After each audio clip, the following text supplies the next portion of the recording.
ఈరోజు పొట్టి శ్రీరాములు గారికి 50 అడుగుల పైన వారి విగ్రహానికి ఈరోజు జనసేన అందరం వచ్చి వారికి నివాళులు అర్పించాలని చాలా నెలల నుంచి అనుకుంటా ఉన్నాం. కానీ దానికి ఒక సిగ్నిఫికెన్స్ ఉండాలి, దానికి ఒక ప్రత్యేకత ఉండాలని అనుకున్నాం. వారి త్యాగం ఒక ఆంధ్రప్రదేశ్కే కాదు, భారతదేశం మొత్తం దేశ విభజన జరిగిన తర్వాత భాషా ప్రయుక్త రాష్ట్రాలకి అన్ని ప్రాంతాల్లో అన్ని రాష్ట్రాల్లో ఉన్న ఆ ఉద్యమాలకి వారి బలిదానం ఒక క్లియర్ కట్ సందేశం ఇచ్చింది. తద్వారా భాషా ప్రయుక్త రాష్ట్రాలు ఏర్పడ్డాయి.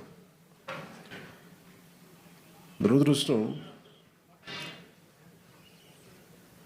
ఒక మహానాయకుడు బలిదానాలు చేసిన వ్యక్తులు మహానుభావులందరినీ కుల చట్టాల్లో ఇరికించడానికి బంధించడానికి మన సగటు రాజకీయ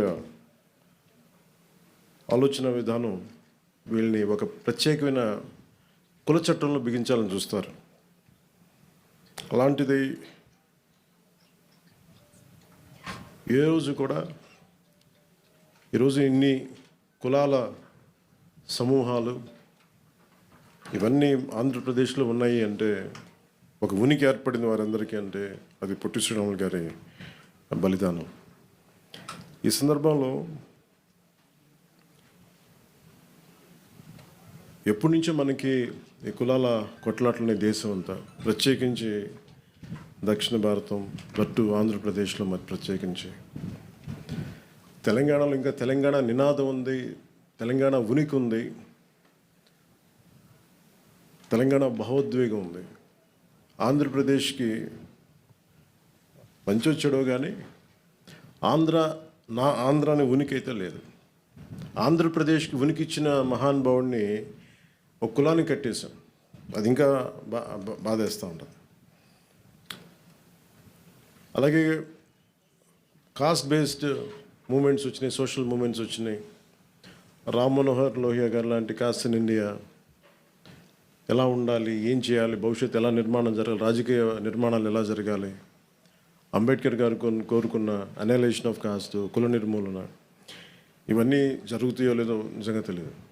కానీ వీఆర్ ఆల్ ఇంటర్ డిపెండెంట్, ఒకళ్ళ మీద ఒకళ్ళు ఆధారపడ్డాం. మరి 98 దశకం నుంచి 2004 వరకు కుల దోషణలు ఎక్కువైపోయినాయి పాలిటిక్స్లో.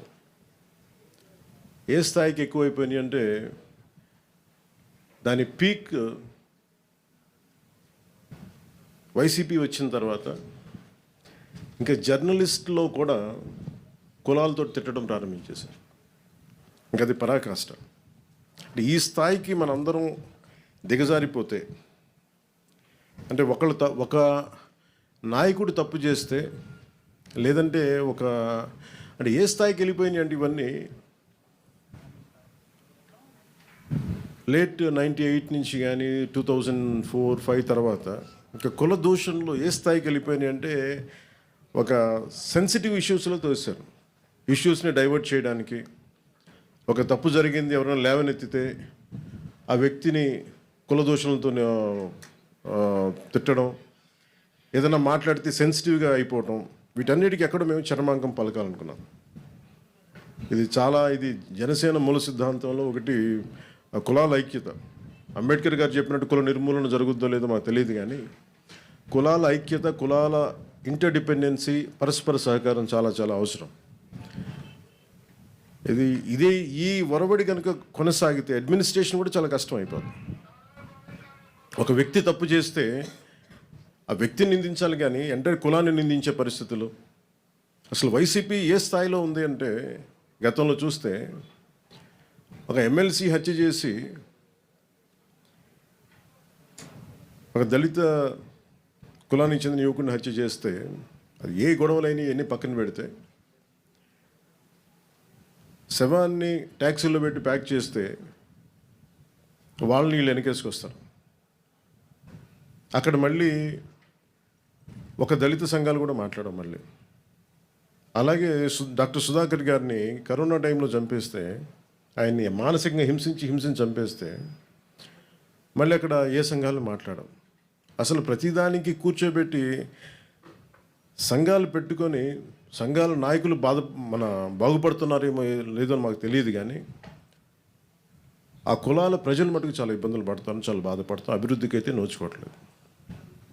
ఇంకెక్కడో ఈ మధ్యన మరీ బరి తెగించి వీళ్ళకి అధికారం పోగానే ఇంకా ఇష్టారాజ్యంగా తిట్టడం, కుల దోషణలు, కులాల పేరు మీద మాట్లాడటం, ఇవన్నీ ఎక్కడో చరమాంకం పలకాలనిపించింది. మేమందరం కూర్చున్నాం.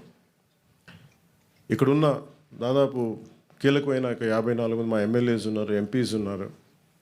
మేమందరం అన్ని విభిన్నమైన కులాల నుంచి, కానీ మేమందరం భారతదేశానికి, ఆంధ్ర రాష్ట్రానికి, తెలుగు జాతి ఉనికికి, భారతదేశ సమగ్రతకి మేమందరం ప్రతిబింబం. ఇక్కడున్న ఒక్కొక్క గెలిచిన ఎమ్మెల్యేలు కావచ్చు, పదవులు ఇచ్చిన వాళ్ళు కావచ్చు, మిగతా కులాలు ఒక్క కులం మీద బేస్ అవుతారు పాలిటిక్స్. సౌత్లో మా వంశీకృష్ణ యాదవ్ గారు గెలిచిన, అది అన్ని కులాల సహకారం ఉంటే నేను ఎమ్మెల్యే అవుతారు. నాయకర్ గారు కావచ్చు, బోలిశెట్టి శ్రీను గారు కావచ్చు, ఇలా ప్రతి ఒక్కళ్ళు పేరును చెప్పుకోండి. దీనికి ఎక్కడో ఇంకా మేము ఈ ప్రత్యేకించి అధికారంలో లేని వాళ్ళు కావచ్చు, మిగతా అన్ని స్థాయిలో కావచ్చు, ఎక్కడో చోట దీనికి ఒక చర్మాంకం పలకాలి, కొత్త విధానం తీసుకురావాలి.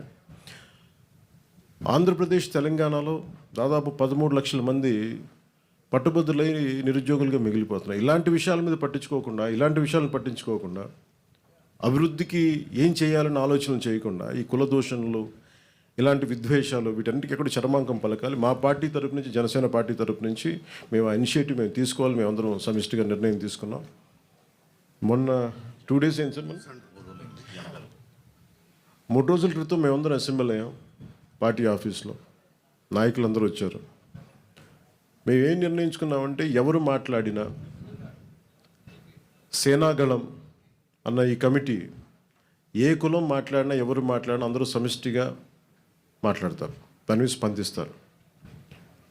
ఒక్కొక్క కులాన్ని దూషించడం మొదలు పెడితే ఐసోలేట్ చేసి, ఇండివిజువలైజ్ చేసి, డివైడ్ అండ్ రూల్ లాగా మాట్లాడుతూ ఉన్నారు. దీనివల్ల ఏం జరుగుతుందంటే, కింద ప్రజలు ఒక అయోమయానికి గురయ్యి, కన్ఫ్యూజన్కి గురయ్యి, అభివృద్ధి వీటి గురించి ఆలోచించడం మానేసి ఎమోషనల్ గేమ్లోకి వెళ్ళిపోతున్నారు, వీళ్ళ ట్రాప్లోకి. సో దాన్ని మేము బలంగా ఎదుర్కోవడానికే ఈ రోజున ఈ సేనాగళం అనే కమిటీని, దీంట్లో అందరూ సీజన్డ్ అనుభవజ్ఞులు, రాజకీయ నాయకులు ఉన్నారు, ఎమ్మెల్యేస్ ఉన్నారు, అందరూ జీవితాలని, మన సామాజిక చైతన్యాన్ని గుండెల్లో నింపుకున్న వాళ్ళు, అన్ని కులాలు ఉన్నారు దీంట్లో. అందుకని మేము ఇంకా దీనికి చరమాంకం పలకాలి. దీనికి ఏ ఒక్క కులం మాట్లాడితే, ఒక కులం నాయకుడు మాట్లాడితే మళ్ళీ మిగతా పార్టీ నుంచి అదే కులం నాయకుల చేత మాట్లాడిస్తారు. దీనివల్ల ఏమైపోతుంటే వైరుధ్యాలు ఎక్కువైపోతూ ఉన్నాయి. అలాగే కొన్నిసార్లు ఇష్టారాజ్యంగా తిట్టేసి కులాల ముసుగులో దాక్కుంటున్నారు. అది ఒక వల్నరబిలిటీ క్రియేట్ చేస్తున్నారు. ఈరోజు పొట్టి శ్రీరాములు గారి స్ఫూర్తికి, ఆయన ఆంధ్రజాతి ఐక్యతకి, భారతదేశం సమిష్టిగా ఉండాలి, దీని సమగ్రత భంగం కలగకూడదు, దానివల్ల భాషా ప్రయుక్త రాష్ట్రాలు ఏర్పడాలి, వీటన్నిటి నేపథ్యంలో ఆయన బలిదానం జరిగింది. కాబట్టి వారి స్ఫూర్తిగా తీసుకొని ఈ రోజున సేనాగళం అని మా హైపవర్డ్ ఈ కమిటీ, ఇంకా భవిష్యత్తులో ఎవరు కులం గురించి మాట్లాడినా సమిష్టిగా మా నాయకులందరూ దీన్ని, మా పార్టీ స్టాండ్ కానీ వాళ్ళు ఎదుర్కొంటారు. మా అందరికీ తెలియజేస్తున్నాను. Thank you sir. జై.